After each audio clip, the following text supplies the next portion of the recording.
ao vivo, senhoras e senhores. Bom dia, boa tarde, boa noite. Bom dia para quem está assistindo ao vivo. Bom dia, boa tarde, boa noite para quem vai assistir depois. Tudo bem com vocês? Eu sou a Carol. Vocês estão lembrando de mim? Não, né? Porque vocês estão todo mundo assistindo as Olimpíadas. Né? Eu também queria estar assistindo as Olimpíadas. Queria estar assistindo handebol feminino. Queria estar assistindo a Rebeca, que vai daqui a pouco. Também queria, mas estou aqui, gente, fornecendo, né, um tópico maravilhoso neste sábado de manhã para vocês, né? Então vamos lá. Você está disposto ou está disposta hoje? Se não tiver, ponha-se, meu bem, porque está começando mais um Ambienta, a sua fonte de informação, discussão e inspiração sobre tudo que envolve o meio ambiente e as atualidades que moldam o planeta. Então bora junto? Bora, porque hoje é quente o assunto. Não é fogo, porque já foi fogo da Águeda 2 episódios atrás, mas hoje o assunto é quente, que tá borbulhando no LinkedIn, tá todo mundo falando e tal, a confusão por causa de um documentário que saiu, que já eu vou falar. E eu trouxe uma pessoa maravilhosa, porque eu tô chamando ele desde o primeiro episódio para tentar participar, mas a agenda dele é muito confusa, sabe? Então, assim, hoje a gente conseguiu finalmente. Então, o convidado de hoje é muito especial para mim, gente, porque é um amigo pessoal de muitos anos, vou nem falar quanto tempo, mas é isso. Francisco Nilson Chicão é cofundador e diretor executivo do Instituto .cc, que é Contra a Cultura, conselheiro profissional certificado pelo Conselho Mudando o Jogo, CMJ, mestre em desenvolvimento sustentável pela Universidade de Brasília, pós-graduado em Relações Internacionais, designer de serviços, muito chique, gente, biólogo pela Universidade Federal do Rio de Janeiro, palestrante do TEDx e há 20 anos cria soluções inovadoras para negócios, pessoas e planeta, além de mentorar várias organizações. Foi coordenador de sustentabilidade da Rio+20, consultor da ONU e liderou a sustentabilidade de eventos como Na Praia, que está acontecendo em Brasília, se você é do DF. Né? Entre outros, cuja audiência soma mais de 500 mil de pessoas atualmente. Pouca coisa, gente. Seja muito bem-vindo ao Ambienta, Chicão. Você tá bem? Como você está? Pô, obrigado pelo convite. É um convite muito especial quando você me convidou lá, sei lá, no quanto tempo primeiro, atrás, há 2 meses atrás, 3 meses. A gente estava tentando fazer casar as agendas, mas é um prazer enorme estar aqui. Eu não sei se você já explicou para sua audiência aí qual é o seu apelido, né? Porque eu não vou conseguir te chamar de Carolina. Não vou conseguir te chamar, vai ser difícil. Eu não chamo de Francisco, eu só chamo de Chicão. Então. Gente, meu apelido é Foca. E ele me chama de Foquinha, porque é carinhoso. Pois bem. Agora sim. Agora pode! Agora você se sente. Que estranho. Pode falar Carol, mas Foquinha, eu entendo. Obrigado, querida amiga Foca, por me chamar aqui. É um prazer enorme. Espero que seja proveitoso aí para a sua audiência, para a galera poder conhecer um pouquinho mais dessa sustentabilidade empresarial e tal. Saber que biólogos também podem atuar nessa área, né? Isso, esse é o ponto, gente, porque eu até falei semana passada a gente teve a consultora ambiental, a Nina, e a gente falou exatamente sobre isso, de que dentro da academia, principalmente na UNB, eu acho que talvez o Fundão tenha... Fundão, gente, é o FRJ, tá? Vai traduzindo pra galera aí. Fundão é a Universidade Federal do Rio de Janeiro. Foca sou eu mesma quem vos fala. Mas a gente falou no episódio passado da Nina de que a gente tem esse gap, essa lacuna dentro da nossa formação, que ou a gente só vai para ser professor ou a gente vai para pesquisa. Então, assim, o nosso ambiente que a gente vive durante a graduação é esse. Então, assim, não tem outras possibilidades, né? E eu tô trazendo justamente biólogos, porque todo mundo deve falar assim, cara, eu só levo biólogo, eu só trago biólogo por enquanto. Mentira, eu trouxe o professor Jorge, que é economista, e o resto foi biólogo mesmo. Mas, assim... Boa. E aí, representando a classe, para mostrar para todo mundo que biologia não é só feita de sala de aula e academia, que existem outras possibilidades. Exatamente. A Nina foi um exemplo, né? Tem a Ju e a Águeda, que são de organizações não governamentais, que trabalham com diversas outras questões, e você, que é biólogo, gente, é biólogo, tá? E eu me sinto fazendo biologia ainda, tá? Exatamente, eu sei que você se sente fazendo biologia. E é justamente sobre isso que a gente vai conversar hoje, assim, como que... Então, já quero começar, porque o povo gosta de fofoca. Então, vamos trazer fofoca pro povo. Já quero começar que você conte essa trajetória em 5 minutos. 20 anos em 5 minutos. Bora. Como é que foi, assim, você sair da biologia e passou né, por várias coisas. Provavelmente eu lembro de você ter estudado algumas vezes para concurso, aí não consegui a gente ter conversado sobre isso, aí veio fazer mestrado aqui no Centro de Desenvolvimento Sustentável, mas já tinha feito pós-graduação. Então, como é que foi isso na sua cabeça? Assim, o que você foi pensando ao longo desse processo até chegar hoje, né, esse maravilhoso que está como diretor executivo dentro do Instituto Ponto CC, que trabalha com sustentabilidade empresarial. Conta Legal. um pouco aí pra gente. Bom, eu comecei então lá na biologia da UFRJ, na Ilha do Fundão. E lá naquele começo, o que eu via na minha frente? Para ser professor, ser cientista. Eu tentei os dois. Uhum. Não me vi fazendo isso ao longo da minha vida inteira, ou tendo uma carreira longa em nenhuma dessas duas áreas. Eu fui professor de escola, de cursinho para vestibular, de primeiro, segundo, terceiro ano, e também fui pesquisador, tenho um artigo publicado, fui em diversos congressos, inclusive congresso de zoologia que você estava lá, exatamente, que foi gente, em Brasília. Exatamente. Então, já trabalhos publicados aí em diversos congressos, já viajei bastante o Brasil por causa dessa parte acadêmica, durante a graduação e até logo após a graduação. Mas eu não me via fazendo isso o resto da vida, né? Apesar de carregar essa bagagem até hoje, né? Ainda tenho... Quando eu vou dar alguma palestra, eu tô puxando a minha veia professoral lá de trás. Claro. A gente não perde, né? A gente vai acumulando as coisas, Quando eu nunca perdi a minha veia acadêmica, por exemplo. Tanto é que eu fiz 2 graduações, fiz pós-graduação, fiz uma especialização. Um dia, quem sabe, talvez, eu vou fazer um doutorado. Porque para mim não me assusta. A parte acadêmica é uma coisa que... complementa, né? É um complemento legal, interessante, não me assusta. Como assusta para algumas pessoas. Para algumas pessoas é impensável, porque simplesmente para elas é meio um outro bicho. Né? E para mim nem um pouco. Eu não fiz doutorado até hoje porque eu não quis. Meu orientador no mestrado insistiu bastante que eu fizesse, eu não fiz porque eu não quis. Eu recomendo não fazer. Eu não achei que valia a pena ficar 4 anos remoendo o mesmo assunto. Eu não conseguiria. Não teria paciência naquele momento para ficar 4 anos mastigando o mesmo assunto, né? Então, naquele momento não, mas um dia, quem sabe, né? Quem sabe? Então, eu me sinto, de certa maneira, em algum ponto meu aqui, tem o professor, tem o acadêmico. Quando eu vou, tem muito dos trabalhos que eu faço, eu me valho da metodologia científica clássica, né? Então, tem o lado acadêmico e o lado do professor dentro de mim. E nesses 20 anos aí da minha trajetória, eu tentei fugir da biologia. A gente tenta, mas não consegue. Eu confesso que eu tentei, mas não consegui, exatamente. Sim. Eu tentei fazer o concurso do Itamaraty, estudei durante alguns anos para o concurso do Itamaraty, fui transformado pelo processo, né? Também carrego muito disso até hoje. Quando eu vou fazer a minha capacidade argumentativa aumentou drasticamente e a minha capacidade de concatenar diversos assuntos, até aleatórios, aumentou drasticamente porque eu me preparei para esse concurso e esse concurso me transformou, né? Então, sem nem virar diplomata, eu já fui impactado positivamente pelo processo, né? Então, tentei fugir, tentando ser diplomata e não passei. E falei, cara, mas o que eu gosto de fazer de verdade? O que eu gosto de fazer é trabalhar pela sustentabilidade. Né? Lá atrás isso não existia assim, um mercado da sustentabilidade. O que existia eram as consultorias ambientais, né? Não se falava assim, o fulano trabalha com sustentabilidade empresarial. Não existia uma vaga de analista de sustentabilidade nas empresas. Isso não existia. E estavam começando as vagas da área ambiental nas empresas. Então, eu comecei na área ambiental, dei uma consultoria ou outra na área ambiental. Também não vi que essa era a minha parada. Né? Então, trabalhei lá no Rio, forte a indústria do petróleo, né? Sim. Então, trabalhei embarcado para fazer consultorias, para coletar material para fazer consultoria, licenciamentos, etc. Trabalhei na Petrobras, na área de meio ambiente da Petrobras. Então, que trabalhava os blocos de exploração, né? Não eram os blocos que estavam sendo...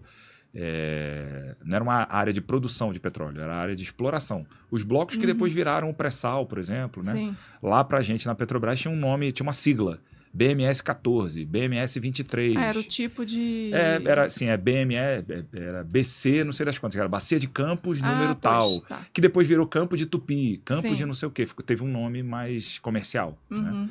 Mas até então era um nome técnico, era uma sigla. Né? E a gente analisava o impacto ambiental daquilo ali como uma das nuances da análise de viabilidade daquele bloco de petróleo, né? Daquele bloco que seria explorado economicamente. Então, fiz e tal, mas era uma coisa que eu via como, pelo menos naquele momento, né? Eu imagino que eu saí disso, hoje em dia eu imagino que deve estar muito mais desenvolvido. Mas eu via como uma coisa que eu, em, sei lá, 3 anos ia dominar e ia passar o resto da minha vida só Ctrl-C, Ctrl-V. Replicando. Aí eu falei, cara, eu não sei se eu quero isso. E aí fui para essa área das relações internacionais. E lá no final, ao não passar no concurso, eu vi que existia uma oportunidade de concatenar tudo. Concatenar questões sociais, e questões ambientais e relações internacionais. E seguir nessa trilha.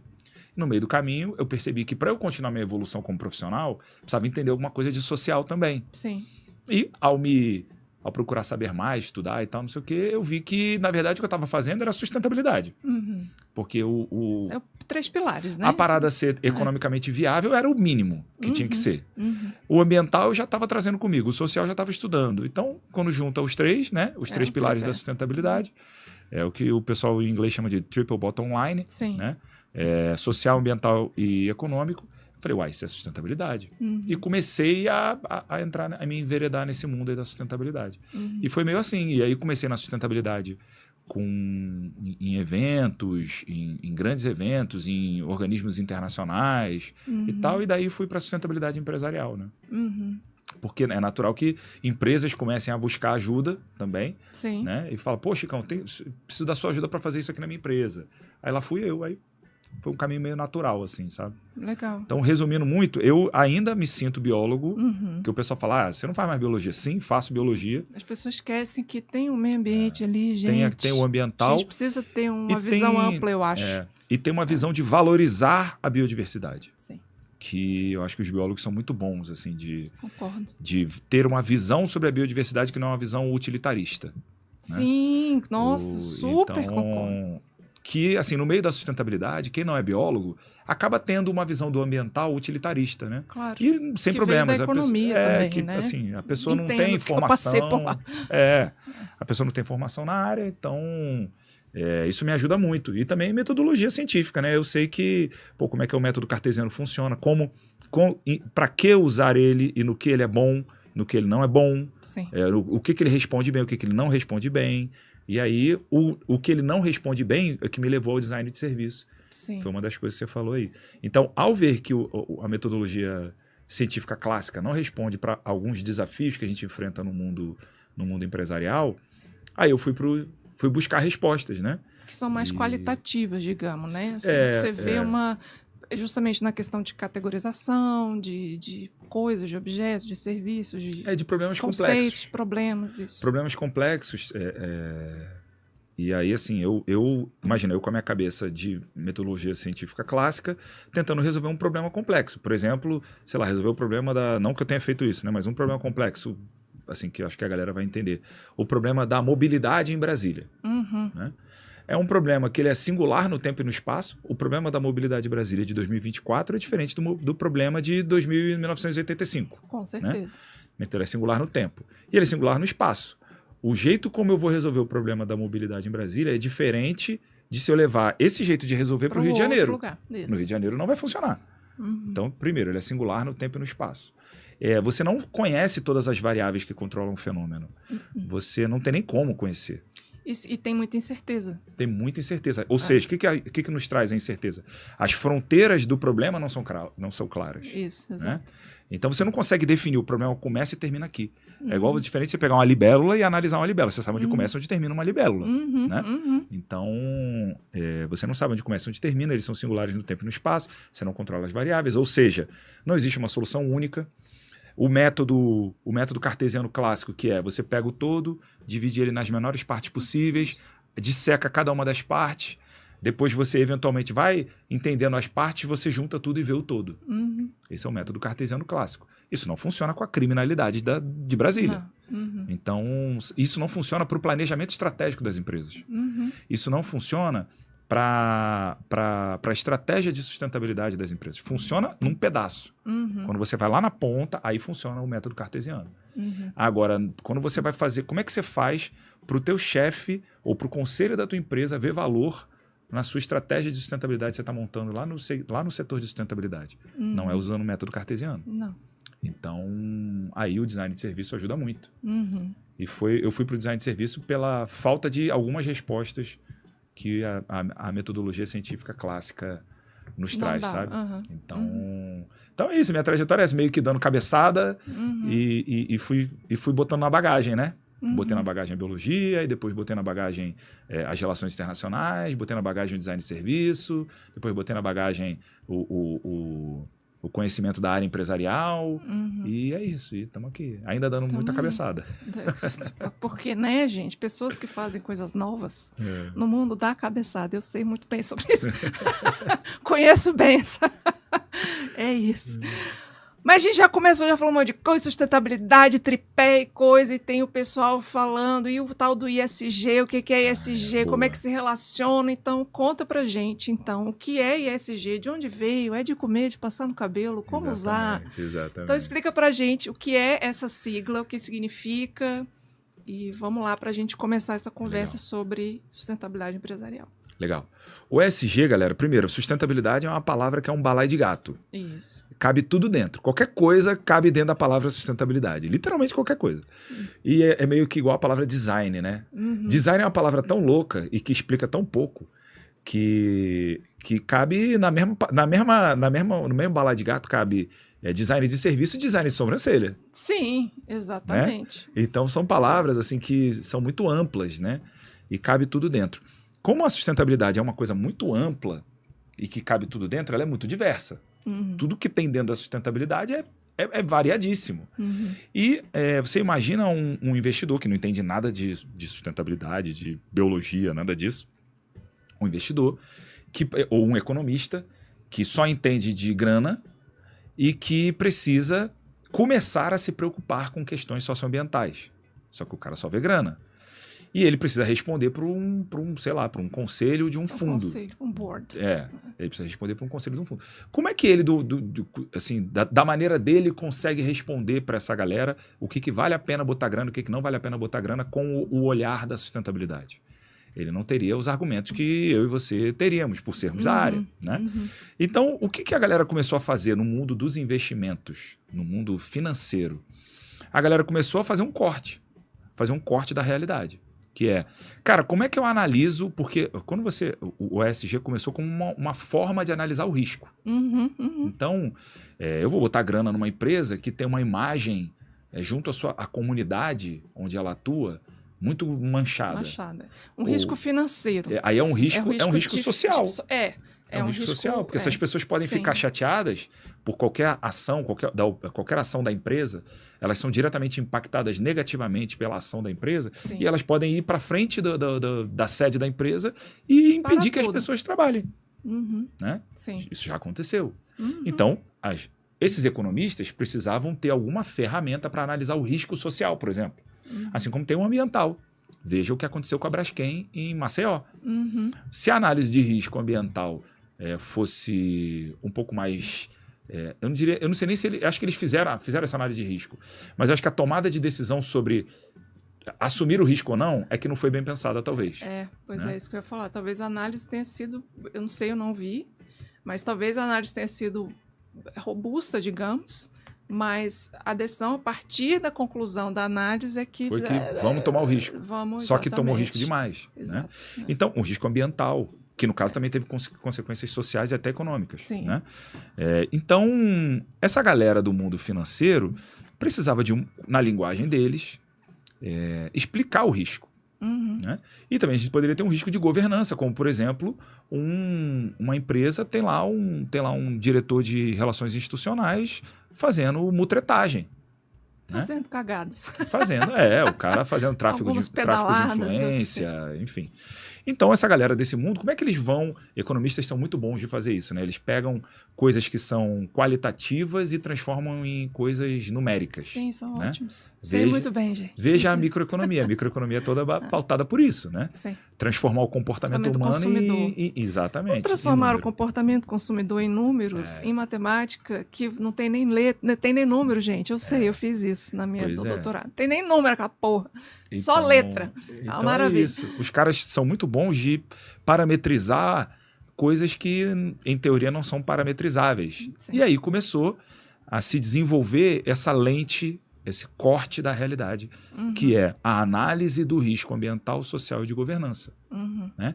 Então, e daí começou, e eles começaram a usar essa lente para analisar se valia a pena ou não investir grana nesse ou naquele empreendimento. Ou seja, comprar ações da empresa. Vale a pena comprar ações ou não? É isso, basicamente é isso. No final é isso. Mais ou menos isso. Então, imagina que eu sou o gestor do fundo aqui e a Foca está vindo aqui fazer um pitch para mim porque ela quer levantar uma grana para fazer o podcast dela. Né?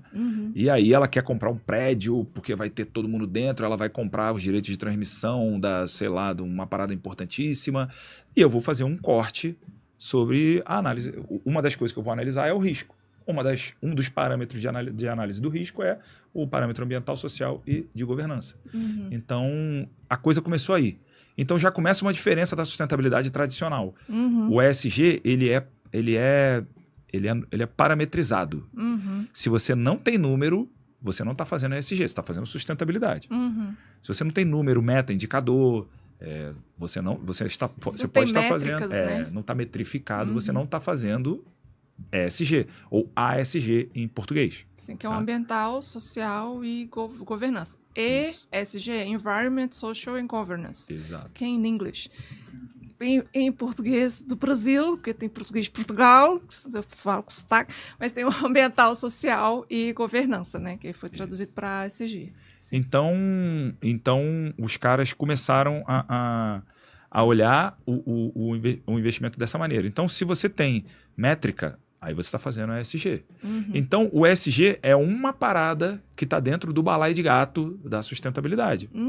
Quando um ativista social vai lá numa comunidade e mobiliza a galera em torno de uma questão que faz a comunidade, que faz a comunidade ser melhor, ele está fazendo sustentabilidade, só que não está fazendo ESG. Quando ele parametriza isso, bota meta, indicador e começa a mostrar o impacto parametrizado, metrificado, aí ele começa a fazer ESG. Então essa é uma diferença, assim. Se não está metrificado, não é ESG. E o ESG começou exatamente como isso, uma forma de analisar o risco e de analisar os negócios. Né? E aí começa. Aí o ESG, você sabe que a gente vive um momento do capitalismo que o capitalismo é grana. Então é um capitalismo financeiro. Né? É diferente do capitalismo da primeira e segunda revolução industrial, que era um capitalismo industrial. Infraestrutura, industrial, né? Então, agora é sobre a grana. Então, a linguagem a linguagem econômica da nossa realidade é grana. Então, essa galera, naturalmente, começou a ditar a linguagem do mundo, porque você imagina um grande fundo que recebe um monte de oportunidades e se a Carol quer ir lá apresentar para o fundo alguma ideia dela, ela vai ter que falar a língua dos caras. Né? Então, aí a coisa começou a tomar uma proporção muito grande, até que a BlackRock, que é um grande fundo aí, global, o tubarão, um dos tubarões do capitalismo, se a BlackRock fosse um país, ela teria uma economia, ela seria a terceira maior economia do mundo. Nossa, Ela gere ativos da ordem de 12 trilhões de dólares. Eu vi ontem, inclusive, no documentário que eu estava vendo. Quero até comentar com você depois desse comentário. Eu estava falando exatamente da BlackRock, que é uma das pessoas, assim, uma das pessoas, né, de pessoa jurídica, assim, que estão justamente nesse movimento do ESG e dentro do documentário que foi do Financial Times, né, daquele jornal, né? Financial Times. Jornal está meio que liderando uma mudança até do ESG dentro das empresas, assim, Exato. Né? Porque é uma das que tem muito né? capital, exatamente. Então, assim, quando a BlackRock o espírito do nosso tempo, qual que é? A gente se lascando com questões socioambientais. Sim, sempre, gente. Esse é o espírito do nosso tempo. Né? A gente começou... Eu acho que a gente sempre se lascou com questões socioambientais, mas agora a gente está tomando consciência do impacto negativo sobre a gente mesmo, sobre o planeta. Né? Mas eu acho que está tomando uma consciência meio tardia, mas beleza. Mas é isso. Né? É isso. Antes tarde do que mais tarde. Isso, antes tarde do que mais tarde. Né? E então o espírito do tempo é esse. Os caras sacaram o espírito do tempo e começaram na BlackRock a eu lembro de uma carta do CEO lá deles, o Larry Fink, uma carta de 2019, 2018. Todo fim de ano ele publica uma carta, né? Acho que foi de 2019, antes da pandemia. Ele publicou uma carta dizendo que nos próximos anos a BlackRock, aos poucos, não oferecerá mais aos seus clientes nenhuma solução que não tenha nada ambiental, social e de governança. Que não se preocupe com questões ambientais, sociais e de governança. Você imagina que um dos tubarões do capitalismo falar uma parada dessa? O capitalismo começa a mudar. Aí tá todo mundo correndo. E aí a coisa começa a mudar. E aí também, se não me engano, o Larry Fink é de 2018, 2019 tem a Business Roundtable. A Business Roundtable é tipo o clube das maiores empresas americanas. E eles se juntam todo ano, ou cada 2 anos, para discutir os rumos do capitalismo americano. Então, e eles sempre foram... Ali sempre foi um lugar, um bastião da defesa do neoliberalismo. Do liberalismo e depois do neoliberalismo. Sim. Então, ali sempre foi... A parada sempre foi assim. Eles sempre foram defensores de que... quando as pessoas... A mão invisível, né, do Adam Smith. Que se você se preocupar em maximizar o seu bem-estar individual, todo mundo pensando assim, a sociedade inteira gera um benefício coletivo. A soma dos interesses individuais. Né? E aí os caras lá, na Business Roundtable, que sempre defenderam isso, começaram a questionar isso. Isso nos fundos de investimento, no mundo econômico, se chama capitalismo de shareholder. Capitalismo do acionista. Do acionista. Então, ao maximizar o benefício para o acionista, as empresas entendem que estão fazendo um bem coletivo, porque todas as empresas estão pensando da mesma forma e a somatória de tudo é o bem coletivo. É o maior. Exato. Então, sempre foi o capitalismo do acionista. O papel do CEO e do conselho da empresa é maximizar o benefício para o acionista. E eles começaram a questionar isso. E lá na carta deles, lá no final, acho que isso é de 2018 ou 2019, antes da pandemia, eles afirmam que talvez eles estivessem errados. Talvez a melhor forma de maximizar o bem-estar coletivo seja o capitalismo de stakeholder. Ou seja, o capitalismo das partes interessadas. Comunidade, fornecedor, quem é diretamente impactado ou indiretamente impactado pela operação daquela empresa. Funcionário e tal. Então, cara, isso é uma mudança tectônica no capitalismo. Sim. E aí veio a pandemia e aí a gente viu tudo que... Acho que a humanidade entendeu o valor das pessoas, o valor do meio ambiente, a necessidade que as pessoas tinham de sair dos seus apartamentos e botar o pezinho na grama na pandemia, que a gente não teve isso assim na mão, como a gente sempre teve. E aí as pessoas começaram a entender o poder delas como consumidores. Ou todo mundo aqui, a audiência, não comprou uma cesta de café da manhã de um pequeno negócio para fazer com que ele não fechasse. Ou todo mundo aqui não foi na padaria da esquina ou na padaria da sua quadra comprar o pão para que aquela padaria da sua quadra não fechasse. Sendo que você nunca foi naquela padaria.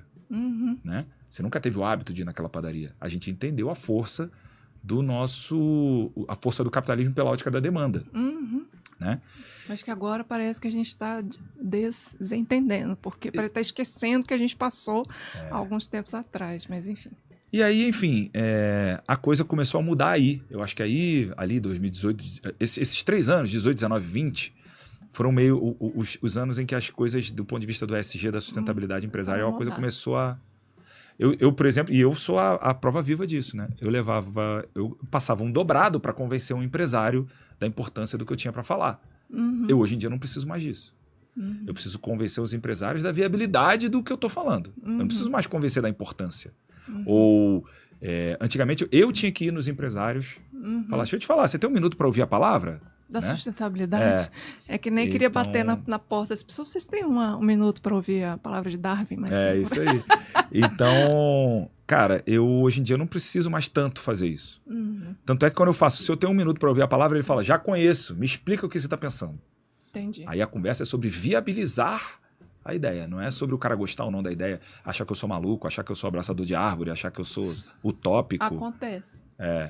Então, porque isso rolava, antes de 2018 isso rolava. Sim. O Chicão é utópico, eu vi isso em várias empresas que eu trabalhei. O Chicão é utópico, no primeiro momento eu fiquei puto. Claro, óbvio. Depois eu entendi Eu entendi, cara, sem utopia, a gente não tem propósito. Sem propósito, a gente anda a esmo. Se a gente anda a esmo, a gente não tem eficiência operacional. Porque você não tem um foco. Se você não tem eficiência operacional, você não tem grana. Você não faz grana.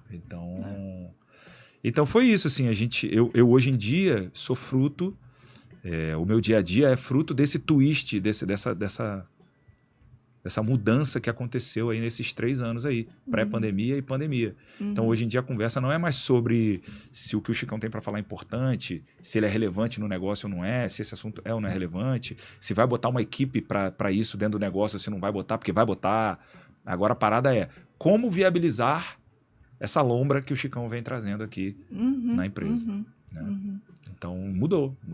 Isso é bom. É bom. Porque abriu vários horizontes também. Exato. Hoje em dia existe a possibilidade de alguém fazer carreira na área da sustentabilidade empresarial. Sim. Antes de 2018, já existia, mas era assim, estava caminhando a passos lentos. Hoje em dia caminha a passos mais rápidos. Eu acho que vai caminhar mais rápido ainda, porque já está mudando, né? Tem muita coisa que eu vi nesse documentário que é... falar o nome. Qual que é? Who Killed the ESG Party? Já viu esse documentário? Who Killed o quê? ESG o quê? Party. Quem matou a festa do ESG ou do ASG? Cara, assiste. Porque esse documentário tá tão burburinho no LinkedIn desse documentário, e todo mundo falando, ESG, a festa do ESG acabou e que não sei o que vai mudar. Não acabou. Não acabou. Interessante isso, né? Então, não acabou, mas justamente... Nem vai acabar.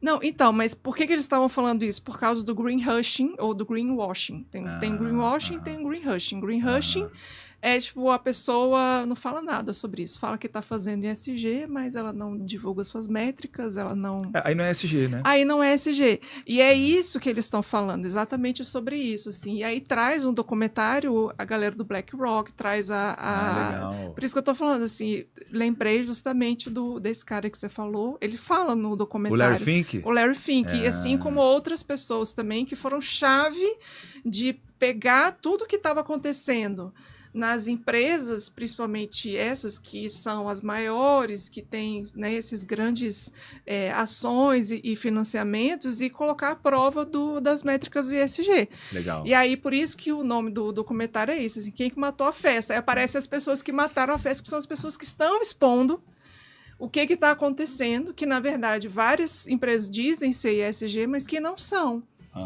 E aí eles estão pensando, assim, e aí eu sou horrível com o nome, né, gente? Então, assim, mas uma das mulheres fodonas lá, que até ela é da Alemanha, mas que, enfim, coordena alguma coisa da União Europeia relacionado a isso, ela fala que talvez o ESG vai deixar de ser um ESG e a gente vai passar a falar de outra coisa que é ESG, mas que a gente vai mudar o nome de ESG. Vai mudar o nome, como sempre fazem. Economia verde, já foi exatamente. O nome. Vai mudar o nome para que tente definir métricas melhores para que as empresas... Sabe, assim? Então, tipo... Claro. É por isso que o nome do documentário é esse. Quem matou a festa do ASG, né? Assim, é bem legal o documentário, e aí tá um burburinho no LinkedIn, gente, tá todo mundo falando disso. Pô, depois ESG, eu quero ver. Não sei o que, assiste. Vou te mandar o link depois. Legal. Vou colocar também o link no @Ambienta Rádio Federal, porque daí quem quiser ver. Só que assim, gente, não é inglês, não tem legenda em português, só legenda em inglês. Então, quem vê inglês, mas hoje a gente já tem inteligência artificial para traduzir, né, gente? Alguém legenda essa parada daqui aí. A pouco alguém legenda. É rapidinho, acho que são 30 minutos de documentário. E é bem legal, eu acho que vale a pena, assim, tanto que eles estão falando que isso já está mudando, por exemplo, na União Europeia, eles não falam mais ESG. Estava conversando hoje de manhã, meu amigo mandou uma mensagem que eu falei assim, você viu sobre isso? Que ele trabalha com finanças verdes, né, finanças sustentáveis, em Londres.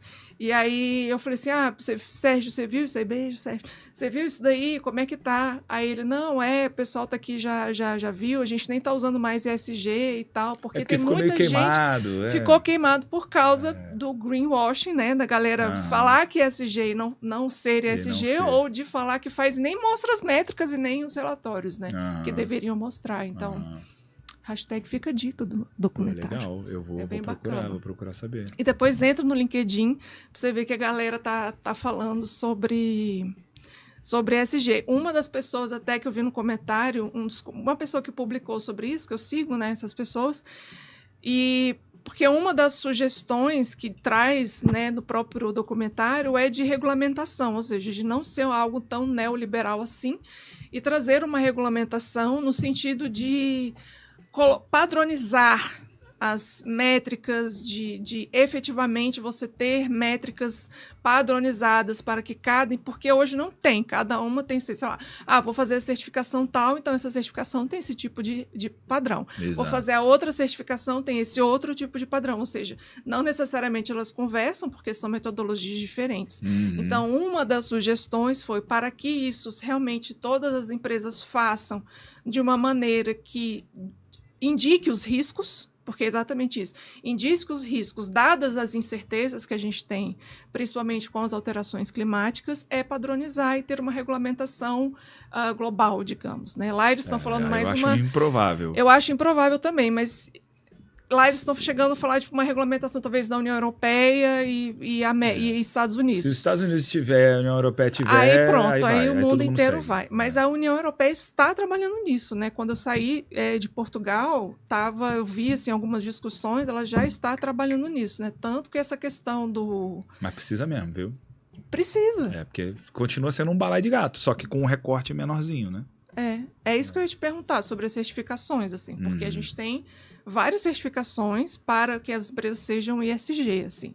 Tem alguma que você fala assim, essa aqui é que você vê já que você trabalha na análise, essa aqui é uma das melhores porque todo mundo usa, então dá para comparar, porque é justamente isso, né? Como é que uma empresa vai fazer um recorte lá do ESG? Vamos ver os riscos que tem na empresa relacionado ao ambiente social e governança, que possa ser comparável com outra empresa em termos de valorização de ações, ou seja, como que isso reflita na valorização de ações e finanças, porque, sim, querendo ou não, é isso, né? Exato. Cara, sobre certificações, ainda é um mercado imaturo. A gente teve uma onda certificadora lá em entre 2010 e 2014, certificação LEED, certificação... tinha um monte de certificação nessa época aí. Tá? Nossa, um monte. Deu um boom de certificação. Tinha certificações ISO, tinha um monte de certificação nessa época. Teve um boom. E aí a galera começou a ver que essas certificações elas iam se disseminando e elas iam perdendo a essência. E aí a galera começou a questionar as certificações e isso morreu. Ficou meio esfriou, né? Nunca morreu, a certificação LEED continua aí e tal. Por exemplo, que eu citei como exemplo aqui. Mas deu uma esfriada. Né? Eu lembro que estava muito aquecido esse mercado. Você virou auditor dessa certificação, você vai se dar bem na vida, você está garantido, né? Virou consultor. Porque as coisas mudam. Sim, né? E claro, nessa área, essa é uma área muito nova. As coisas vão mudar muito ainda. Toda hora, sim, porque a discussão está quente ainda. As coisas vão mudar muito ainda. Né? E aí deu uma baixa, e agora, com esse negócio do ESG e toda essa controvérsia e tal, porque um faz de um jeito, às vezes a gente está comparando pão de queijo e pão francês, isso, só porque exatamente. tem pão no nome, né? Então são coisas diferentes, como é que você vai comparar? Então... E aí a metodologia científica vem. Aí funciona que é uma beleza. Funciona que é uma beleza, vamos comparar. Aí a metodologia tem que ser funciona muito. Um método mais científico. Exatamente. Nessa questão. E aí, cara, isso deu uma baixada e agora, por causa desse balaio de gato que tá virando o ESG, a galera tá nessa discussão de, vamos fazer um regramento aqui, vamos botar uma regrinha aqui de como é que vai ser essa parada e tal. Porque é isso, a coisa tá evoluindo, né? Então começou o ESG, e aí a galera, sempre tem os céticos, né? Sempre tem a galera que só tá procurando a brecha pra botar o dedo na ferida e criticar. Então começou a ter brecha no ESG. Empresas que tinham uma boa performance socioambiental começaram a se lascar, a acontecer desastres ambientais, ter consequências sociais sérias. Em teoria eram empresas, eu não vou citar nomes, elas são amplamente conhecidas, mas em teoria elas tinham uma boa reputação socioambiental. E aí a galera crítica falou, isso é conversinha, como é que a galera fala nos Estados Unidos, é cultura woke, e não sei o quê. Aí começaram a botar o dedo na ferida. E eles tinham razão de certa forma. Porque como a coisa estava abrindo muito, tinha quem fazia um trabalho sério e tinha quem não fizesse um trabalho sério. Né? E agora está nesse debate aí. Então, sobre certificações, e quando começou esse assunto, o ESG morreu. Não. o ESG pode se reconfigurar. Sim. Sabe por quê? Onde é que o ESG está ancorado? O ESG está ancorado na cagada socioambiental que a gente está arrumando no mundo. Ou seja, a gente só vai mudar o nome, mas a necessidade vai continuar existindo. A gente vai continuar precisando dar uma solução para a sexta extinção em massa que está acontecendo de espécies. Exatamente. Falei isso no episódio de biodiversidade, perda de biodiversidade, Exatamente. que é a sexta extinção em massa que estamos enfrentando. Estamos enfrentando uma sexta extinção em massa de espécies. E aí, cara, a extinção em massa de espécies não vai parar porque mudou o nome ESG para sei lá o quê. Então, a necessidade continua existindo. A gente só vai mudar o nome, mas a gente precisa resolver esse problema. Esse problema precisa ser resolvido. A mudança do clima não vai dar um pause, porque agora estamos no debate se a melhor palavra é ESG, se é cultura woke, se não é cultura woke, se é... sacou? Vai trazer mais incerteza, inclusive. Exatamente. Então, a mudança do clima... O problema da mudança do clima vai continuar batendo na nossa porta, escancarando a nossa porta. Então, alguns problemas, a desigualdade que a gente está criando no mundo vai continuar sendo um problema. A fome vai continuar sendo um problema. Então, a nossa área, a área socioambiental, a área da sustentabilidade, está ancorada nesses problemas que são problemas assim, existenciais da humanidade. Sim. Só vai mudar o nome.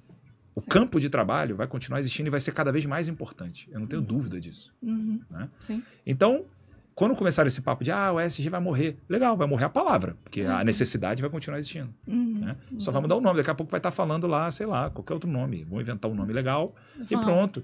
E a necessidade vai continuar existindo. Chique. Sobre certificações, objetivamente respondendo a sua pergunta. Tem o GRI, que é o Global Reporting Initiative, que é uma tentativa internacional de regulamentar ou de criar um padrão internacional para report, né, para relatórios de sustentabilidade, que é muito interessante, eles são muito bons. Eles existem há muitos anos e estão evoluindo e é muito legal. Tem a certificação B, que você pode fazer curso como multiplicador B, tá? Então, você tem que procurar o B-Lab. Tem B-Lab no Brasil, tem B-Lab, eles são da Califórnia, né? E a certificação B é uma das que eu ofereço para os meus clientes, porque é a mais ampla e a mais atualizada. E eles são muito felizes, porque eles criaram uma forma de botar dentro do pacote deles o GPTW, vão botando dentro do pacote um monte de certificação ambiental. Então, nessa certificação, você meio que tem acesso a quase tudo de melhor que tem. Tá? Tem as certificações específicas, que aí eu não sei nem se é o caso. Mas que de ESG, assim, essa coisa mais ampla, tem a certificação B, isso é para empresas de qualquer tipo, certificação B. Tem as de capital aberto. Para empresas de capital aberto, você tem o Índice de Sustentabilidade Empresarial da Bolsa de São Paulo. Sim. E tem o Dow Jones Sustainability Index. Só que eles são só para empresas de capital aberto. Sim. Quem está no ISE da B3 realmente passa por um processo bem interessante, bem rigoroso. Se eles são os super lindos da sustentabilidade, a gente não tem como saber. Mas, de fato, a performance socioambiental dessas empresas que estão no ISE da B3 é diferente. Eles são diferentes do resto da galera que está lá no só listado em bolsa. Tá? Então, por quê? Porque isso é importante nessas empresas. Eu falo porque eu tenho contato com gente dessas empresas. Isso, de fato, é importante dentro das empresas. Se eles são os lindos, maravilhosos, os perfeitos, os cheirosos, aí é outro papo. Tá? Se quer endeusar eles, não recomendo. Tá? Mas quem está lá? Neo Energia, Vivo... quem mais que eu lembro assim de cabeça? Natura. Que seria um alto índice, provavelmente Boticário. É uma alta performance socioambiental. O que credencia eles a estarem listados no ISE da B3. E as ações deles normalmente valem mais do que as ações da média. A média das ações de quem está no ISE vale mais do que a média das ações de quem está só no listado em bolsa. Tá? Entendi. Então, ou seja, tem valor. Vale mais quem tem uma boa performance socioambiental. Sim. E no Dow Jones Sustainability Index também tem lá, é gigante, tem muita empresa e tal. E de fato... Eu estava vendo isso ontem, fui pesquisar, né, sobre algumas coisas, e aí eu vi o Dow Jones Sustainability Index. Então, pois é. Então, são, assim, acho que são amplas, são essas três. As duas são para empresas de capital aberto e uma para qualquer nível de empresa. Tem empresa B certificada que, cara, é pequenininha, tem 3 pessoas Tipo, tem uma consultoria de Goiânia que tem, sei lá, 3 pessoas. Uhum. E tem a Natura, que é certificada B, tem a Ben & Jerry's, a Reserva, são empresas... A Danone Global é certificada B, a Nespresso é certificada B. Aí você pode questionar assim, mas a Nespresso tem todo, não sei o quê. Sim, mas dentro do critério lá dos caras, a performance socioambiental deles é diferente da média de quem está no segmento deles. Né? Então... E eles realmente, eu estava lendo quando eu estava em Portugal, que eu estava fazendo uma pesquisa sobre... Eu fiz uma consultoria com o pessoal da Circular Economy of Portugal, Economia Circular de Portugal, vendo questão de embalagem, várias coisas. Lógico que a Nespresso não é exatamente, porque a gente estava vendo embalagem de takeaway, né? O que valia mais, serão embalagens que coisa ou se a que é descartada, né? De uso único. E aí eu me deparei com o estudo da Nespresso. Eu achei legal, assim, porque eles têm toda essa preocupação, pelo menos tem essa preocupação, porque tem gente que nem tem essa preocupação. Nem tem. Eu posso falar empresas aqui do segmento então, da Nespresso assim, que não tem essa preocupação, mas eu não vou falar porque eu não estou afim de tomar processo. Exatamente, porque literalmente caga. Mas a Nespresso tem essa questão da logística reversa, eles realmente fazem, eles pegam as cápsulas de alumínio, eles reciclam o alumínio, então assim, tem toda uma cadeia em volta. Aí falando de resíduo, né? Porque eu estava vendo especificamente resíduo, o resíduo do alumínio. Então, na hora que eu vi, eu falei assim, olha só que legal. Então, eu até falei, se eu for comprar uma máquina, eu ainda não tenho, né? Essas máquinas, eu vou comprar da Nespresso, porque daí, pelo menos, eu sei que eles têm essa... E eles evoluíram muito, cara, assim, nos últimos... Nespresso, me patrocina. Cara, eles evoluíram, assim, a evolução deles é gritante, assim. Eu lembro que eu tive contato com uma parada deles, acho que foi em 2018, antes da pandemia, tinham várias perguntas que eu fiz para eles que eles não sabiam responder. Ou seja, aquilo ali não estava ainda bem amarrado. Cara, eles se certificaram B ano passado, pô. Então, né? Então a evolução deles é muito interessante, assim. Sim, legal. Lá em 2018, eu confesso que eu tinha um narizinho meio Hoje em dia já respeito mais, porque são B certificados, eu conheço o processo da certificação B, sei que eles se lascaram para conseguir certificação B. Imagino. Então, tiveram que evoluir muito, então respeito mais. Sim, né? sim. Agora, sempre pode melhorar. Sempre pode melhorar. Então é isso. Se alguém vier... É o que eu falo assim, não existe... Ninguém é 100% sustentável em 100% do tempo. Isso não é tecnicamente possível. Assim como ninguém... Você não vai conseguir no seu negócio, na sua organização, na sua ONG, ser 100% acessível para 100% das deficiências em 100% do tempo. Isso é impossível. Sim. É igual direitos humanos. Sim. Ninguém consegue garantir 100% dos direitos humanos para 100% dos humanos em 100% do tempo. Mas a gente nunca deixa de ir nessa direção. Né? Sim, é um horizonte que a gente nunca chega, a sustentabilidade, né? É um horizonte que a gente nunca vai chegar, mas que a gente também nunca deixa de ir caminhando um pouquinho mais na direção desse horizonte. Né? Legal. Então, galera, o mercado da sustentabilidade só vai ganhar força. O que pode acontecer é a mudança das certificações, a mudança dos nomes. A mudança das métricas. Exato, eu ia falar das técnicas. Isso, mas esse segmento, esse mercado, ele veio para ficar e só vai ganhar mais relevância. Eu não tenho dúvida de que os grandes líderes globais terão essa formação na raiz. Não tenho dúvida. Já vai aparecer um biólogo que vai virar um grande líder global. Uma grande referência política, econômica, global, e o cara é biólogo. Ou o cara é engenheiro ambiental, ou o cara é engenheiro florestal. Ou cientista ambiental. Ou cientista ambiental. Então, assim, não tenho dúvida. Pode ser que não seja na nossa geração, né? Mas... Estamos construindo. Mas eu também não ficaria surpreso se daqui a poucos anos, alguém da nossa geração se torne essa grande figura global aí, que é escutada por todos, assim como grandes figurões da economia e tal. Então, não tenho dúvida. Tomara, né? Não, tomara não. Vai acontecer, Foca. Pode anotar. Eu te desafio, você que tá vendo a gente, eu te desafio a ficar de olho nessa. Vai rolar, velho. É questão de tempo. Assim como hoje em dia tem grandes figuras globais da tecnologia que são ouvidas por todo mundo. Sim, com certeza. Nos anos 70, alguém pensava isso? Não. Não. Né? Mas é questão de tempo. Porque está ancorada numa necessidade humana básica. Isso é verdade. Então, e as pessoas estão começando a se ligar nisso agora, né? Com aquilo que eu falei, um pouco tarde, mas antes tarde do que mais tarde, né? Então, assim, realmente. Então, já isso. O Chicão lançou o desafio, gente. Então, prestem atenção. E mande pra gente depois. Muito bem. Você que ainda não é assinante, já assine. clique no sininho, se inscreva no Ambienta, no YouTube da Rádio Federal. Você também pode acessar o Ambienta no Instagram, que a gente coloca lá novidades, cortes dos episódios, coisas engraçadas. Eu faço uns stories. Vocês podem falar comigo. É @Ambienta Rádio Federal, tudo junto, sem acento. Você pode também entrar em contato no direct lá, se você quiser patrocinar esse episódio. Não só esse episódio, mas o podcast. Estamos precisando, inclusive. E também se você quiser assinar, gente, ser um assinante do Ambienta, os 100 primeiros assinantes vão ganhar um brinde meu. Carol não mora em Brasília, não tem problema, tem Correios para isso, né? A gente manda pelo Correios, não tem problema. Eu ainda estou decidindo qual vai ser o brinde, mas se você se tornar assinante, apenas R$9 por mês, gente, para você manter esse podcast de pé, patrocinar a gente, pagar os custos da produção, pagar meu transporte até aqui, brindes para convidados, que eu quero dar brinde, eu não consigo ainda, né? Eu quero voltar quando tiver brindes Exatamente. poupudos, viu? Entendeu? É isso, quero dar brindes poupudos para as pessoas que vêm aqui maravilhosas, compartilhar seu conhecimento. E é isso, gente. Então assine, se você gosta desse podcast, você assiste, já compartilha também a campanha no Apoia-se, apoia.se/ambienta. Clica lá que vai ter a campanha, o que vocês ganham. Vocês ganham newsletter, a galera inclusive hoje vai ganhar newsletter no seu e-mail que já assinou. Também pode falar comigo depois dos episódios pelo Zap.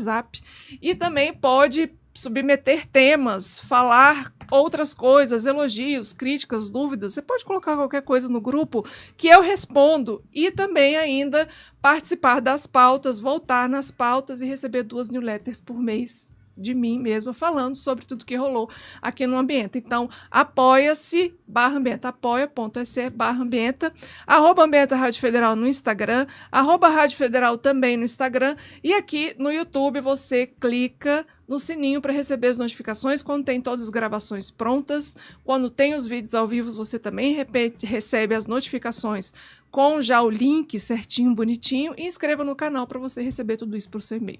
E compartilha com a galera, mesmo que você não goste dela, porque dá ibope, tá? Seu amigo, seu inimigo, pode compartilhar que tá dando ibope e a gente agradece. Muito obrigada.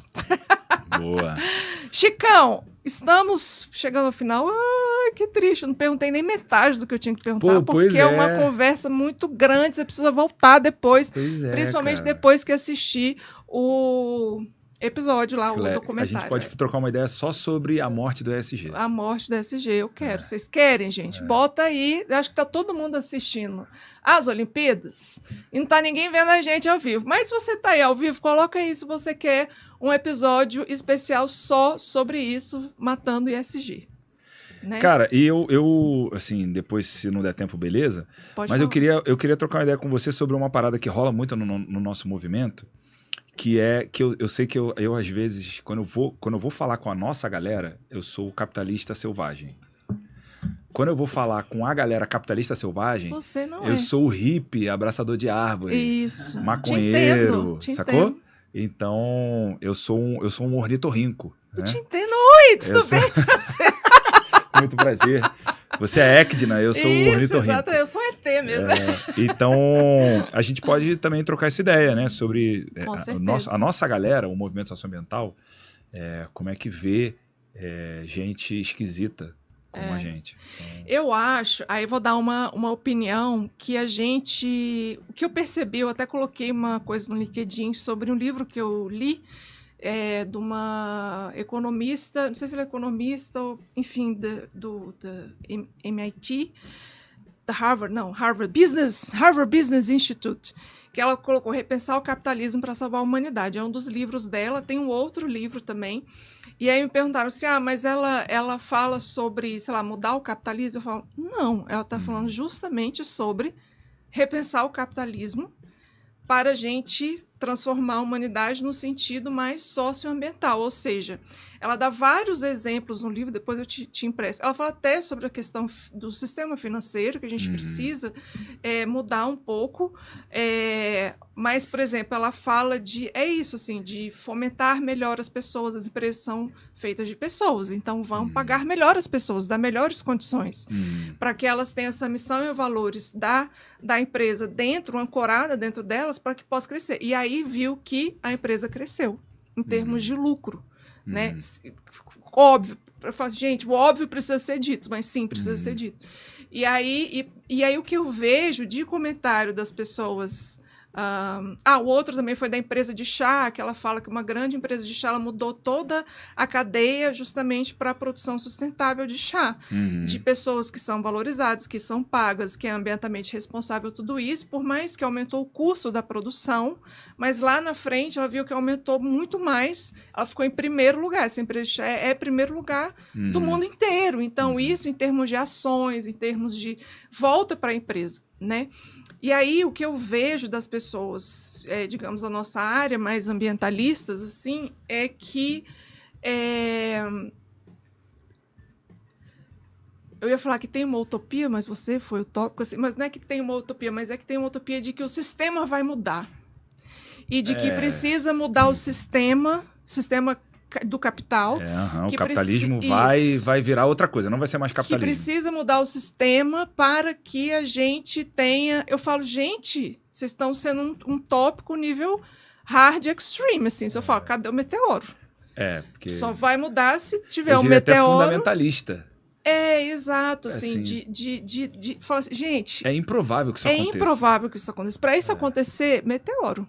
É improvável. Sabe por quê? Porque uma coisa que o capitalismo tem vários problemas. Tem. E eu pautei a minha trajetória profissional em ajudar a resolver esses problemas.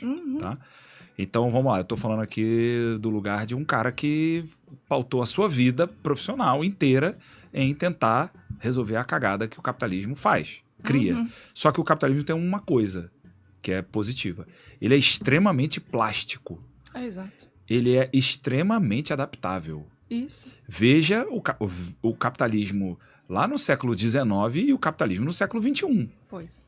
Não parece o mesmo bicho, mas ainda é o mesmo bicho. Então, assim, ele é muito mutável. Ele sabe se adaptar bem aos desafios que são colocados, sabe?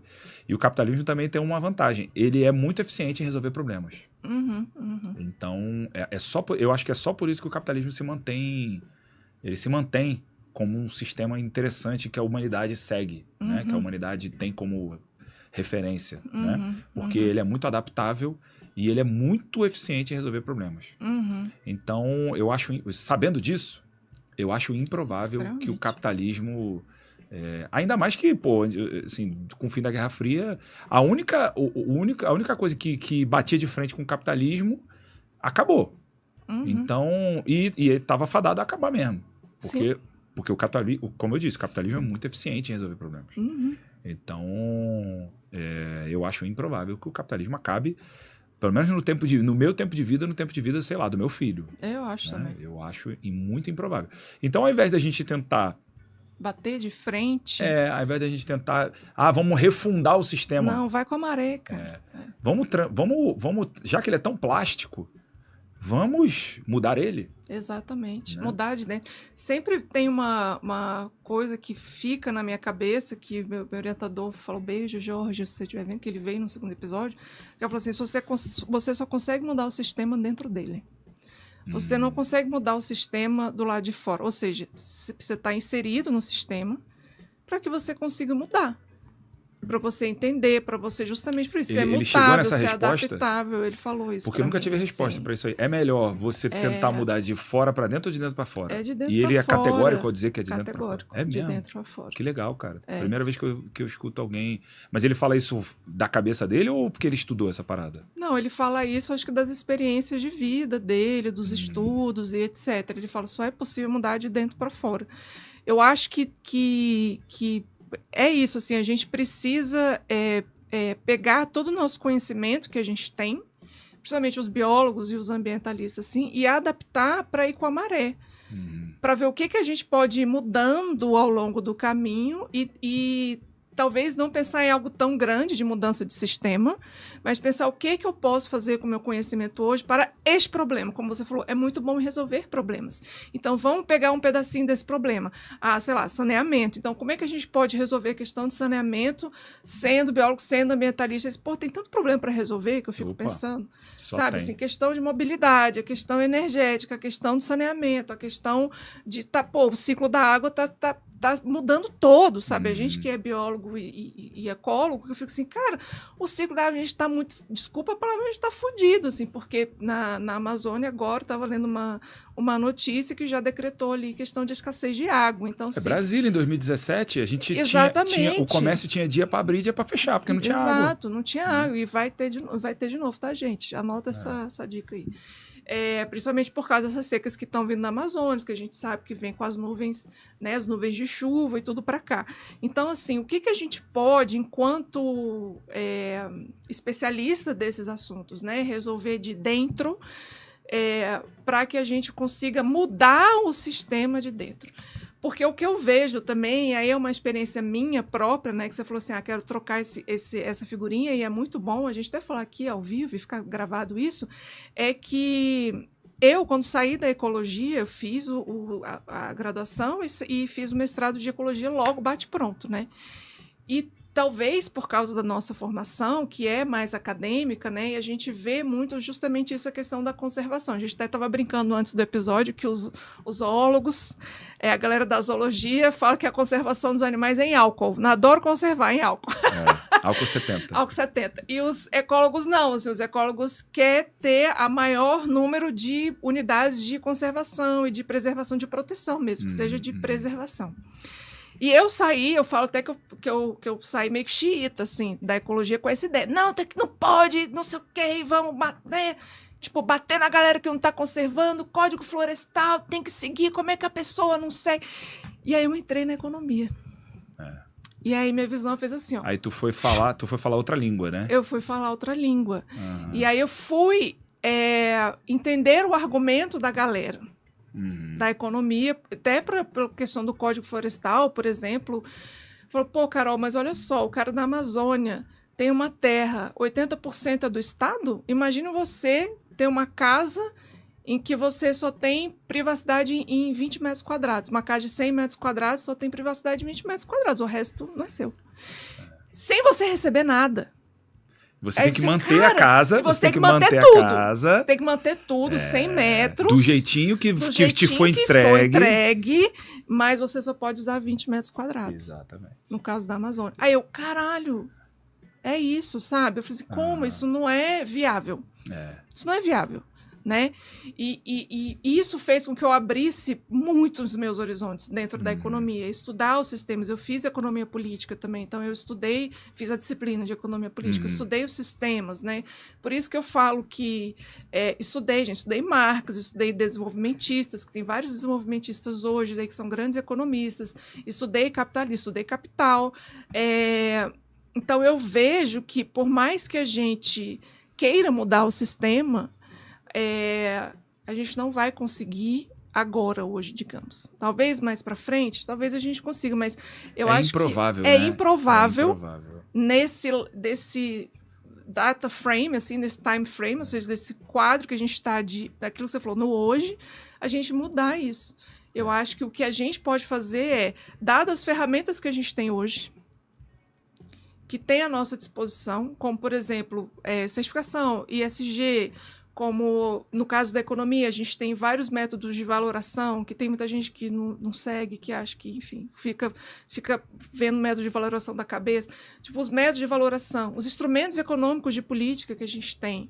Como que a gente pode resolver os problemas hoje, ambientais de sustentabilidade, com essa cesta de ferramentas que a gente tem? E que é limitada.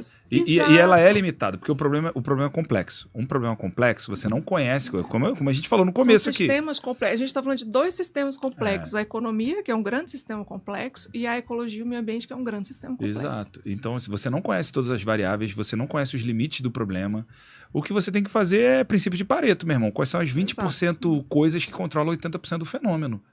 E vamos trabalhar nessas 20% coisas. E mesmo essas 20% são gigantescas ainda. É enorme. Né?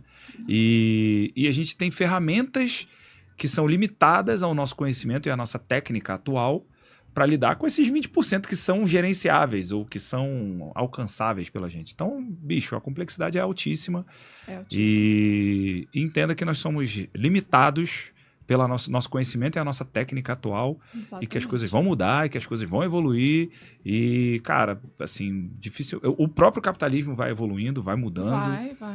Então, eu acho que, assim, realmente só se vier um meteoro, se vier uma pandemia que, sabe, se a gente fizer um lockdown de 5 anos, aí, sei lá, de 10 anos, aí eu acho que o mundo vira outra coisa, né?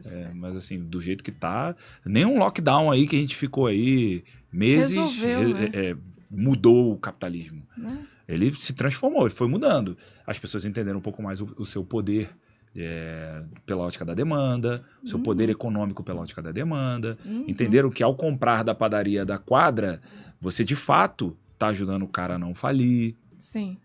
Elas entenderam algumas. Elas começaram a valorizar mais o contato humano, começaram a valorizar mais a natureza. Então, quem não queria, enquanto estava trancado no seu apartamento, quem não queria descer e botar o pezinho na grama? Exatamente. Né? Então, tudo que a gente queria naquele momento era botar o pezinho na grama. Eu lembro que eu saí com a minha esposa, com meu filho, quando dava, que a gente ficou, eu lembro quando começou o lockdown, a gente ficou 40 e tantos dias sem botar o nariz para fora de casa. Né? Quando começou a dar, a primeira coisa que a gente fez foi botar o pezinho na grama entre os blocos lá. Blocos, saca? Exatamente. Então, cara, você vê grama, a biodiversidade de grama é ridícula, mas ainda assim tá lá, gente. Tá lá, a gente Existe, quer. A gente quer. A gente valoriza. Exato. É importante pra gente. Então as pessoas entenderam esse recado, eu acho, sabe? E assim, o capitalismo vai tender a valorizar mais isso, porque o capitalismo é a nossa cara. Quem criou essa parada fomos nós, seres humanos. Sim, Ele vai valorizar o que os seres humanos valorizam. Não foram os economistas que criaram o capitalismo, viu, gente? Para de botar a culpa nos economistas, porque os economistas têm nada a ver com isso. Foram seres humanos. Humanos. Não que os economistas sejam seres humanos, né? Exatamente. Mas, eu não sou economista, enfim, eu fiz doutorado em economia. Mas até o Jorge brinca isso, assim. Falou assim, os economistas, seres humanos, a gente a humanidade, sim, os economistas talvez, né? Mas, e aí assim, eu tô falando da minha própria mãe, minha mãe é economista. Beijo, mãe. Então é isso, assim, a economia valoriza o que os seres humanos valorizam. Isso, exato. E a gente tem cada vez mais valorizado o capital natural, como diriam os economistas. Sim, exatamente. Então, se o capital natural cada vez mais é um fator relevante para o sistema econômico, assim como é o capital financeiro, o capital grana, né? Então, a tendência é que a gente valorize isso. Só que talvez a gente valorize pela ótica errada, que é a lógica da escassez. A lógica da escassez. Tipo assim, tá ficando escasso, a biodiversidade tá ficando escassa e por isso ela tá sendo valorizada, o que é péssimo. O que é péssimo, mas o que tá dentro da teoria econômica. Entendeu? Então, mas isso é uma a teoria econômica a gente tem que reformar. Exato. Mas isso está dentro da teoria econômica, né? Assim, o que é escasso tem alto valor, preço, né? Então você baixa a demanda, aumenta o preço para que você mantenha a quantidade. Só que dentro do capital natural, a gente tem várias outras questões também, né? A gente vai viver um mundo... Aí o capital natural vai ser valorizado, de fato, quando a gente tiver num esquema tipo Mad Max? Mad Max, exato. Aí, mas Mad Max... Aí que a gente vai valorizar? Apesar de ser muito doido, é uma realidade que está muito próxima, inclusive, de algumas... A gente vai valorizar a natureza quando a gente estiver vivendo igual o Mad Max? É isso. Aí sim, aí a natureza vai valer mais que ouro. Isso, exatamente. Mas é isso. Mas essa questão da teoria econômica não é comportamento humano, né? A economia analisa aquilo que você falou. O que é microeconomia? É o comportamento do consumidor. Então, se a gente está analisando o quê? O comportamento do ser humano. O ser humano dá mais valor ao que é escasso. Infelizmente. E aí talvez a gente não tenha que reformar a teoria econômica. Talvez a gente tenha que reformar as cabeças dos humanos. A cabeça dos humanos, exatamente. Exatamente. A ideia é essa. A gente abre a cabeça, a gente faz uma lobotomia na galera, tô brincando. Gente, essa conversa vai para frente. E eu queria saber... A gente tem a gente tem 2 quadros aqui no podcast. Tem o Você Sabia e tem Histórias de um Pesquisador de Campo. Hoje é dia do Histórias de um Pesquisador de Campo. Aí eu quero saber, Chicão, se você tem alguma história interessante, engraçada, para contar da sua época aí de biólogo, que você lembra, ou da sua... eu tenho uma que eu fiquei meio chocado, assim. Eu tava eu não vou poder dar muitos detalhes, porque senão eu vou, assim, pode ser entregar a galera. Pode ser que dê processo, né? mas eu lembro, cara, quando eu tava terminando a graduação, um amigo meu, o Rafael Curcio, o Rato, Um abraço para ele, Rato, se você vir esse podcast. Manda um abraço. pra ele Tem depois. muitos anos que eu não vejo ele. Um abraço para você, meu amigo. Ele estava fazendo o mestrado dele, eu estava terminando a graduação. E na graduação, nessas minhas explorações, assim, de querer... Cara, será que eu vou ser um acadêmico da biologia? Aí comecei a querer ser acadêmico de caranguejo, lembra? Da ecologia de manguezal. Lembro. Adoro. Então, eu gostava de caranguejos de manguezal, né? Comecei gostando de manguezal e fui indo para essa área de caranguejo de manguezal. Tal. Então, nessa época da graduação, a galera lá na biologia da UFRJ me tinha como uma referência de caranguejo de mangue, né? E esse amigo estava ajudando um outro amigo nosso, o Pelotas. Um beijo para você, Pelotas, se você estiver vendo. Também que eu não vejo há muitos anos. Estava ajudando o Pelotas porque o Pelotas estava fazendo um mestrado em ecologia de lontra na região de Angra dos Reis, lontra marinha. E aí o Rato e o Pelotas estavam juntos ali, porque um parece que ia fazer também, o Rato ia fazer mestrado em alguma coisa de manguezal. Então estava aproveitando... É o mesmo ecossistema. Isso, tipo assim, vai pagar a viagem de um, paga dos dois, aproveita, vai logo. E aí, numa dessa daí, eles precisavam de alguma coisa de caranguejo de manguezal, porque a lontra se alimenta também de caranguejo de manguezal. Eles precisavam de ajuda para botar as armadilhas, para coletar os caranguejos e tal, e para entender como é que funcionava ali o manguezal. E eu fui. Eu fui com o Rato, né? E a gente ficou... quem estava apoiando a pesquisa era um eco-resort. Chique, bem. E aí era um eco-resort, estava apoiando a pesquisa. E aí a gente ficou, ele tava recebendo a gente, o que é maneiríssimo. Pô, um eco-resort apoiar a pesquisa é do caramba. É do caramba. Pô, isso naquela época era raríssimo, né? E aí a gente, quando ia lá pra região, eles acolhiam a gente. A gente ficava hospedado lá no eco-resort, né? Gente, que delícia. Maravilhoso. Legal. A gente não ficava em nenhum no lugar dos hóspedes com grana. A gente ficava no quarto mais simplesinho, fuleiro que tinha lá e dividia o quarto. Mas ok. Pô, pra um aluno de graduação que vivia de bolsa de iniciação científica, né? Exatamente. Legal pra caramba. Aí fomos lá, nos embrenhamos no manguezal e o eco-resort era colado nesse manguezal. Então, o rio que passava dentro do manguezal também era um rio que dava no eco-resort. E aí estamos lá fazendo o rolê todo, não sei o quê. E teve uma hora que eu me perdi do Rato, tava só eu e o Rato, né? Aí eu me perdi dele, ele foi lá para um lado, eu fui para o outro, mas tá tudo certo, a gente sabia onde é que a gente tinha que se encontrar e tal. E tô eu lá botando as armadilhas, não sei o quê, verificando onde é que tinha bons lugares e tal. Nisso daí, vem passando uma balsazinha pequenininha, uma balsa desse eco-resort, lotada de planta do manguezal. Lotada. E eles tinham um paisagismo super legal, que valorizava as espécies nativas e tal, mas era tudo do manguezal do lado. O que você fez? Nada. O que eu ia fazer? O que eu poderia fazer? Nada. Eu ia denunciar os caras? Eu ia Que denunciar o cara e difícil. eu ia denunciar os caras e ia detonar, acabar com a pesquisa dos meus dois amigos. E outra coisa, de uma galera que tava me acolhendo. Exatamente. Realmente foi um dilema. dilema. Que situação difícil. Foi um dilema. E como Você muitas conseguiu vezes. dormir à noite? Como muitas vezes nós brasileiros nos deparamos com situações assim, digamos. Similares. A gente se depara, né? A gente presencia um crime e não vai na polícia. Pois. A gente presencia um abuso de poder e não denuncia na ouvidoria do órgão. Um assédio e não faz um BO. Como tantos outros brasileiros, eu brasileiramente calei minha boca, né? Então, foi isso, assim. Aí toda aquela visão que eu tinha desse eco-resort era assim... Pra você ver que desmoronou. o eco... exatamente. Desmoronou. Que não necessariamente algo que tem a palavra eco no seu nome é eco, né? E eu, hoje em dia, depois de falar isso, acho que não vai mais rolar, né? Mas eu, hoje em dia, gostaria de dar uma consultoria pra esse eco-resort. Olá, eco-resort de Angra dos Reis. Você está vendo a gente... É isso, cara. É isso.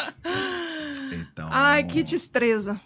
E aí, cara, eu gostaria muito de dar uma consultoria para eles, porque tem várias outras maneiras. Talvez eles tenham evoluído muito, né? Se eles ainda existem, talvez eles tenham evoluído muito na forma como eles tratavam as questões tratam as questões socioambientais do negócio deles. É. Porque evoluiu muito, pô. A gente tá falando de um negócio de 20 anos atrás. Sim, né? sim. Mas eu gostaria muito. Se esse Chicão de hoje se teletransportasse para aquele Chicão de 20 anos atrás, eu imediatamente... Já ia fazer seu pitch. Eu já ia fazer meu pitch lá, obviamente. Eu ia falar, quem que é o dono dessa bagaça aqui? Aí... Não, eu já ia imediatamente, na mesma hora, eu ia falar, ô Rato, volta lá pro Rio, eu vou ficar aqui, que eu vou fazer um pitch aqui pro dono dessa parada aqui. Vamos consertar esse negócio. Imediatamente, seria assim um instinto assim, quase que instintivo. Sim. Eu já ia imediatamente falar, opa, demorou, os caras valorizam a parada, provavelmente tem um eco no nome. estão a fim de fazer algo a respeito, eu vou mostrar pra eles que eles podem muito mais e que eles não precisam fazer essa cagada. Aí, entendeu? Então, Muito poderia bom. reposicionar eles, ajudar Excelente. eles a virarem uma outra coisa. Tá vendo? Se você é essa pessoa que vai pro campo e que se depara com uma situação dessa, você já sabe o que fazer. Ou você liga pro Chicão, Ou liga pro Ibama. ou liga pro Ibama e já denuncia logo, tá, gente? Arruma outro lugar pra ir. Então, pois é. Ai, Não sei, eu gente. respondi o quadro? Claro, Então tá super bom. respondeu, assim, porque são histórias assim que você fica... A história de pesquisador de campo pode ser qualquer coisa, que seja hilária, que seja que você fica de queixo caído, como eu fiquei agora, porque você não mostrou eu de queixo caído quando o Chicão contou essa história. Mas de queixo caído ou qualquer coisa absurda que você viu no campo ou vivenciou no campo. Né? Que eu tenho várias também. Então, eu sei que Eu você tenho também algumas, tem, né? Eu tenho exatamente. algumas. Essa daí foi a que Sempre me ocorreu bom, aqui, gente, assim, na hora. muito boa. Então você já sabe o que fazer quando isso acontecer, se você for um pesquisador de campo. Se isso acontecer, chama o Chicão para ir lá dar o pitch, ou você liga pro Ibama e sai imediatamente. Retire-se. Retire-se Que vai dar do merda. local, porque vai dar merda. Você denuncia e já fala, olha, surgiu um negócio ali pra você ver agora. Exato. Gente, nós passamos do tempo muito. Eu quero saber do Chicão. Divulgue seu trabalho, divulgue o Instituto, divulgue seus arrobas, por favor. Agora é o momento. Pô, legal.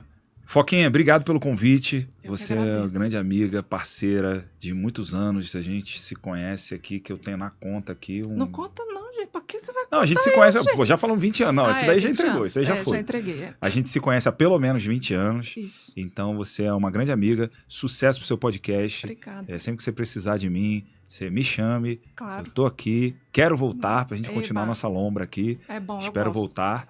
E, enfim, a gente está lá no Instituto.cc, nós somos um Instituto de Contracultura e Desenvolvimento de Pessoas e Organizações, nessa ordem, a ordem pra gente importa. Uhum. E nós somos o @instituto.cc no Instagram ou instituto.cc no site mesmo, www.instituto.cc. Estamos no LinkedIn também. E temos algumas coisinhas também publicadas no YouTube.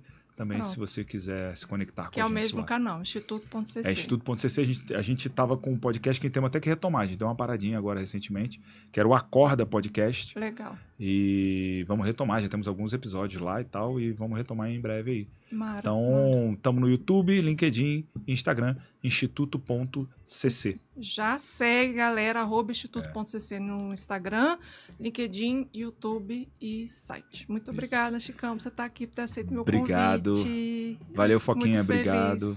Um beijo, Um até já. beijo, até. Mas antes, tem alguma pergunta? Não.